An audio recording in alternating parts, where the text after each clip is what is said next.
Hey, I hope you guys are doing good today. We are going to be watching Casual Geographic's Ruining Finding Nemo. I have seen this. This has been on my list for a little while because I had some other videos before it. So I have finally made it to this one that I was really looking forward to watching this one. Very, very interested to see what he has to say. So I think this is going to be a really, really good one. If you do get a chance, I'd appreciate if you can leave a like and subscribe. It helps me out a bunch. And I will have Casual Geographic's video linked in my description below. So be sure to go and watch his videos, like his videos, subscribe to him, all that good stuff because he does such an amazing job. But all right, let's see how Finding Nemo is going to be ruined.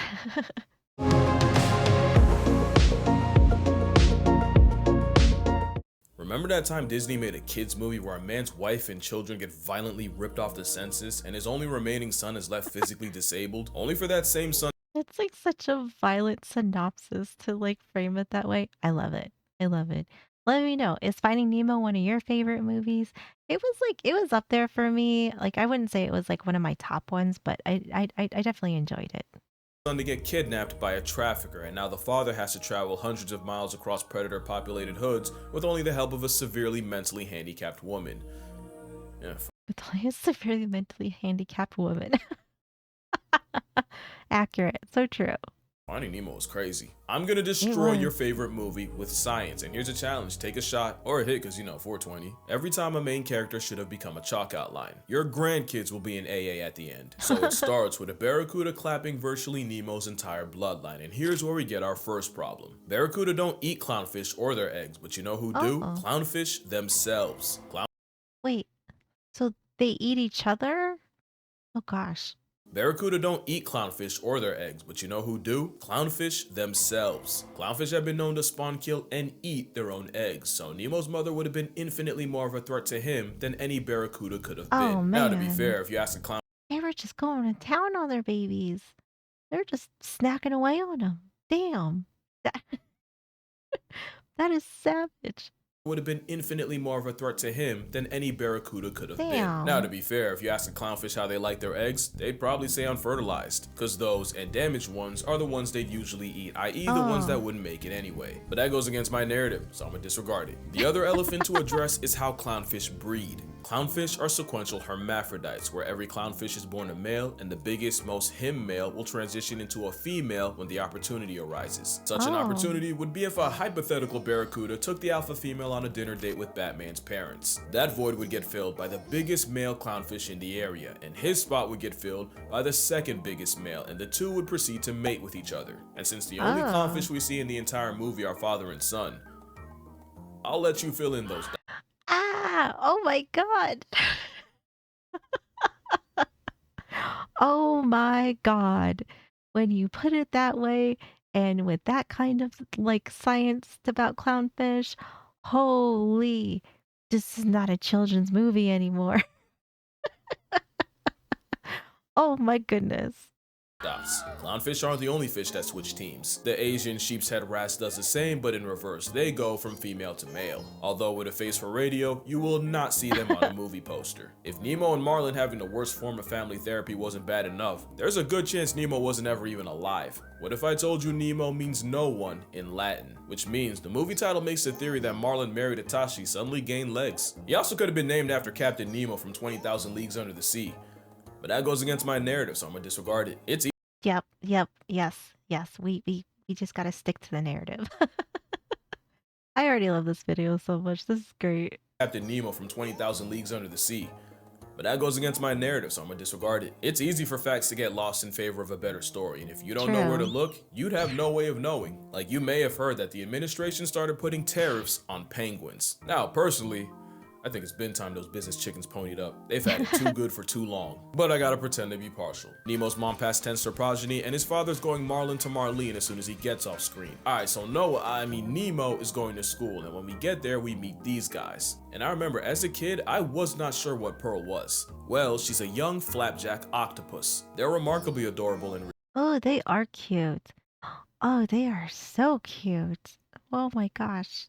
Oh, I love What Pearl that. was. Well, she's a young flapjack Unless it's a octopus. They're menace. remarkably adorable in real life. Problem is, if this were real life, she'd be a lot less cute. The flapjack can be found in depths as far Oh. down as 1500 meters, or 100 meters short of a mile, or about 3.5 Empire State Buildings. And since this pink propeller hat can withstand crushing pressure, if she existed where Nemo could see her, she would be turned into disfigured mush. Think about how getting pulled out of their habitat turns a normal looking blobfish into a deflated, misshapen whale fetus. There's a whole course that got memed. And Pearl being where the sun shines would reduce her to flamingo vomit. Also, at one point, Pearl says this about her arm.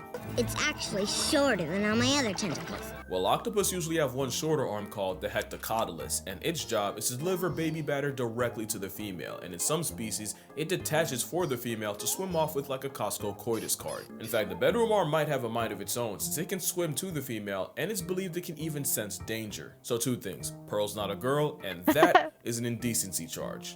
Oh my gosh. Yeah, it is. Oh, oh my. I mean that octopus is absolutely adorable though. Like the both in the movie and in real life. But oh my goodness. Did nobody fact check this? Or to think that like maybe this was not a safe joke. Finding Nemo is a or maybe Finding Nemo is just it's a movie for adults. And that's not the last time we go down that road either. Now we're gonna ignore the fact that flapjacks don't actually have a hectocotylus because that goes against my name. So after Nemo sees his first pink slip, we then meet Mr. Ray. Not to be confused with the op of the Irwins, because Steve wouldn't even want that. But also because Mr. Ray is a manta ray, non-venomous and completely harmless. Now I don't know if they did this on purpose, but they chose arguably the smartest fish in the ocean to be their teacher. Manta rays are considered the most intelligent, with the largest brain to body ratio of any fish. The overachieving aquatic placemat is apparently capable of problem solving and advanced communication. They're also Oh. self-aware, with more than one occasion of a manta ray checking itself out in a mirror, and they were even caught waving and blowing bubbles at their own reflection. And just for reference, that's not how they'd react to another manta. Some mantas have even been on record asking divers for help removing hooks, so yeah, makes sense this one would have a teaching Oh wow. degree. Anyway, Mr. Ray gives the kids a marine magic carpet ride through the reef. Stop, right there. As a kid, it used to drive me crazy that I didn't know what that was. Years later, I have the answer. Spanish dancer. This Pacific pancake is a nudibranch, aka a type of giant sea slug, and a species known as a Spanish dancer, named after the flowing frills of a flamenco performer. It looks Oh, I love this. I have seen videos of these. These are so cool. I think they are so cool.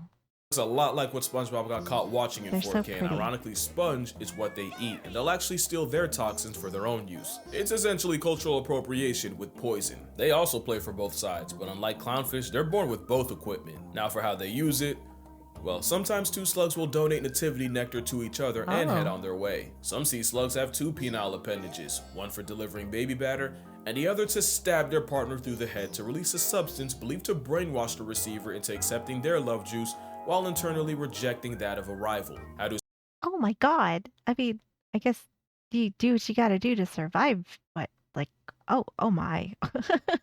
Oh my. Oh gosh. Well, this video has turned into some like very interesting, eye-opening facts for me. Oh my goodness. wash the receiver into accepting their love juice while internally rejecting that of a rival? How do Spanish dancers do it? I don't know. I honestly stopped looking because I can only read the words traumatic insemination so many times. Also in the movie, that specific dancer has a name. Canonically, it's Maria. Or I guess Mario.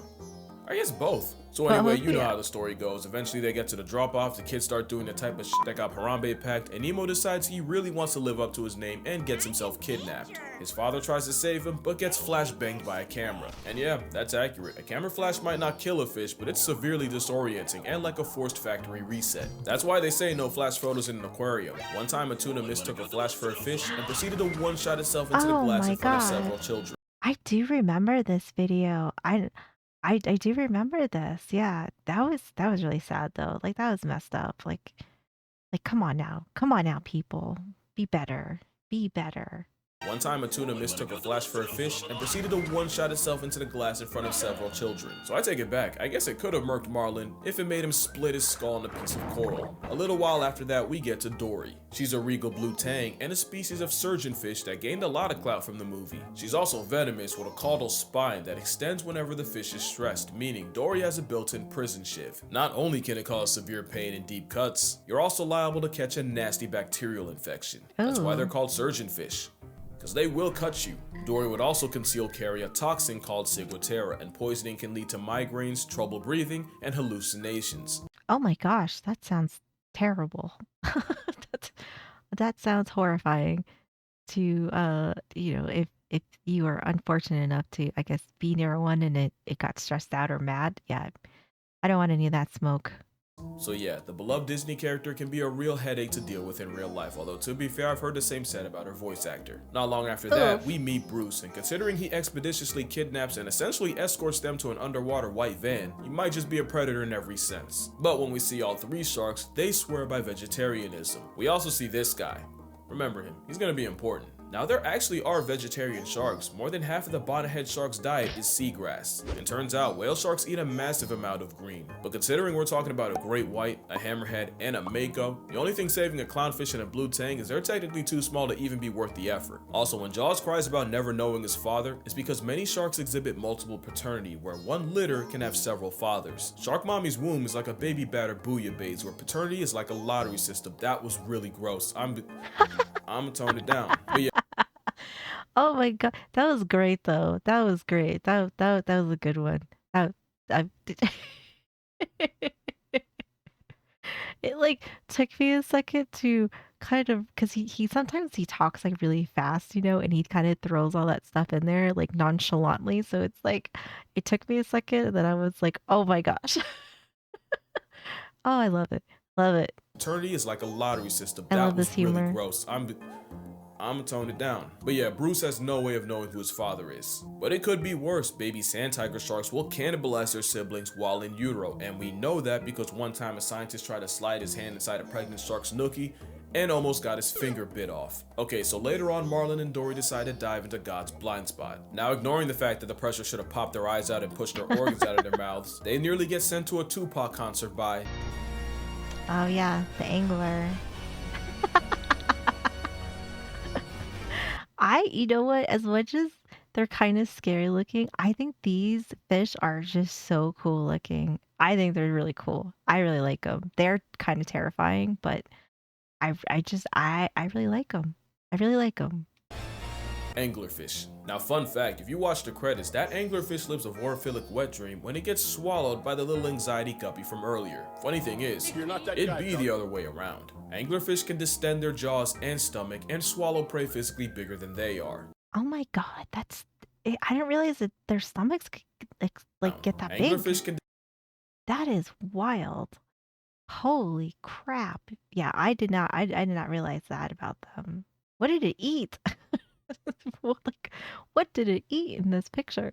distend their jaws and stomach and swallow prey physically bigger than they are. They extend so far that it inspired one man to pleasure himself with a dead anglerfish's stomach, which What is wrong with people? What? Why? Why? Why would you do this? Make better choices, people. Make better choices. Like, what the hell?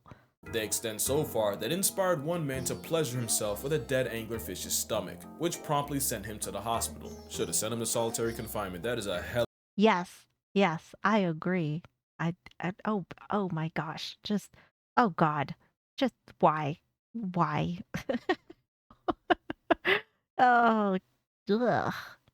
Over hear me out, the kind that should forfeit your right to human contact. It's Yeah. not long after that we meet a lot of 90s kids' first introduction to rage bait. If these moonfish were humans in 2025, they'd be kick streamers. In real life, fish will use this shoaling strategy to intimidate predators using the hive mind method. On a large scale, it's pretty cool. It makes sharks swimming through them look like an Etch-a-Sketch. But when predators like tuna gang up on them, it turns the bait ball into a slaughter. Also, just Oh to my call gosh. back, the reflection of the sunlight off the prey's scales is exactly why a camera flash can make a tuna crash.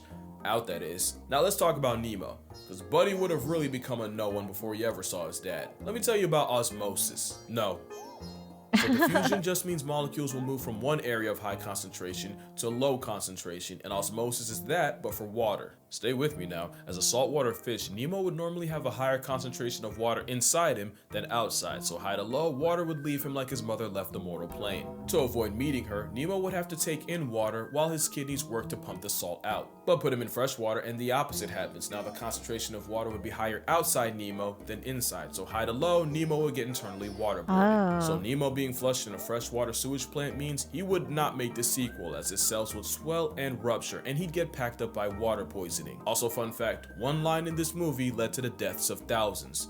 You want to guess what it was? All drains lead to the ocean, kid. Just like that, Disney sent countless amounts of pet fish to the gulag at the hands of dumbass little kids. And if Oh, no.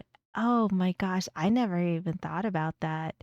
Yeah, 'cause there's definitely things that kids pick up like that and then are just like, "Oh, yeah, like, I'm gonna free my fish," and it's like, "No, that's not how that works. Oh, no." Oh gosh, poor fish. I had fish at the time, I would have been one of them. It also inspired children to set their goldfish free in the wild. Giant Goliath goldfish Oh. is why you do not do that. It's a bug-eyed invasive that's basically a nuke to the natural habitat. Now, I'm not blaming the movie for this, but their hands aren't clean. The irony is, a movie about letting fish be turned a lot of wild fish into pets and a lot of pet fish into the wild. Anyway, back Yeah. to the father. Eventually, they both get taken by a whale. And oh boy, there is a lot to unpack here. Oh, Stay with me no. now. That was a blue whale. Not only are they the biggest things alive ever, it takes so much energy for them to open their mouths, they only do it when they're guaranteed enough krill calories. Not only that, blue whales take in so much water in the process, we're talking 10,000 gallons or like 200 bathtubs. The effort it takes to carry all that means the blue whale can barely move. So yeah, Bluey would have been physically incapable of carrying them to Sydney. But even if they could, Nemo still would have come out of it an orphan. When blue whales hold all that water, they squeeze that water out with their tongue. Anything not water gets trapped in their baleen. It's how they filter feed, which means our fish friends would have been crushed to death by an 8,000-pound tongue. That's the weight of an elephant. Oh, Also, it would have gosh. been physically impossible for the whale to shoot them off at Sydney, since the blue whale's mouth does not connect to its blowhole. Also, whales don't shoot water out of their blowholes. It's really just warm whale lung air meeting cool outside sea air with some mucus, and it smells like a tire factory married the final boss of tonsil stones. Oh my, I would assume that it wasn't gonna smell like roses. But that definitely seems like quite a smell though. Definitely quite a smell. And I guess I actually thought that the two were connected, like the from their mouth to their blowhole. I really thought they were connected. So I definitely learned something new there. And yeah, I would assume that they would probably be I don't is that like they'd be strained through the mouth if they were caught in there? At sea air with some mucus, and it smells like a tire factory married the final boss of tonsil stones. So if smell kills, they would have got a guest pass to fish hell. But ignoring all that, eventually they trade one live Uber for another when a friendly pelican saves them from a flock of hungry seagulls. Seagulls are a feathery antichrist and the spawn of Satan, and they should be afraid of pelicans, since pelicans are documented literally swallowing birds alive. In fact, one of the most traumatizing documentaries I watched was where Cape Gannets were nesting on Malgus Island by the thousands, but because of overfishing, great white pelicans started pulling up to the nursery. What followed was a bunch Oh no, this is like a genocide that probably happened. Oh gosh. but because of overfishing, great white pelicans started pulling up to the nursery. What followed was a bunch of today pterosaurs strolling across the island like a grocery aisle and swallowing any unsupervised chicks alive. Oh my Like you gosh. could hear the chicks as they were sliding down their throats, only for the pelicans to fly home just to regurgitate the recently devoured baby birds for their own pelican chicks to eat. So yeah, Oh man. Nigel might be the real villain here. Now that didn't really have to do with the plot, but I just sat here and overanalyzed a kids movie from 2003 because I have nothing better to do. And if this video gets 150,000 likes, I'll do it to another one. You can probably guess which one. Further reminder Oh. that I do have a Patreon if you'd like to That'd be support me good. beyond subscribing. But as always, in this economy, don't spend a check on a creator that, let's be honest, really doesn't need it. Only if you want to like buy me lunch or something. Also, I have a book. You should read it. Link also in description. But that's gonna do it. Drink water, hug your mother, don't dump goldfish. That's for real a problem. My condolences to your childhood. I will be doing it again. But until then, I'ma see y'all in the next one.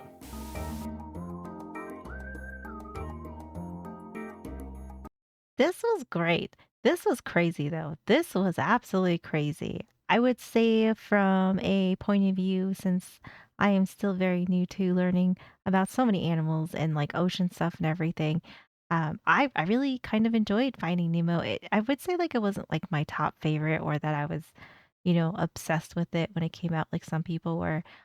I just enjoyed it, you know?